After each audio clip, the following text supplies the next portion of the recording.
Ngizothanda ukuthi ngikubingelele ngiphinde futhi ngikwamukele khona la kuZimi Live. If ufuna ukuhlezi updated ngesitations yakho eMzansi, ungakhohlwa nje ukuthi usubscribe kule channel and uphinde uklikhe ibell for ama notification. So kule video namhlanje ngizokhuluma indaba ethinta Uzalo, indaba yakhe uNosipho olokhu trend kwi social media.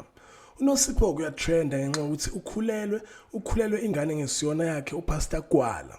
And into ayenza kuNosipho wathi ama spams akhe umondli and then wayesiya kudokotela, udokotela umsiza ukuthi kuze ekhulelwe. So umondla akayazi ke leyo ndaba njengamanje and uPastor Gwala uyazi ukuthi kwenzakaleni and njengamanje uPastor Gwala une stress for leyo nto because indaba itrenda umash wonke. So impela kusazoshuba sithema sicheka nje amathizalo uzala ngawo October sathola ukuthi umondla uzothola ukuthi ingane le uNosipho ayikhulelwe eyakhe. And then umondla uzobe sekwata and then uzobe funa ukuvulela yena uNosipho icase. Kusazoshuba impela uNosipho uzobe secela uxolo kuye umondli and then umondli ngeke ezivume leyo ndaba.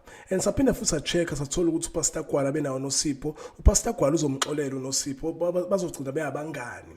And safe masiphinda sichecka sathola ukuthi uNosipho uzosizwa uye futhi umkhonto ubaba omncane wakhe. And unkunziki uzokwazi ngalolu daba lakhe uNosipho nayo uPastor Gwala. Uzothi mayithola unkunzi uzobe setshela uPastor Gwala ukuthi aphume phele empilweni yakhe uNosipho akasiyo intombi eright akekho right for yena.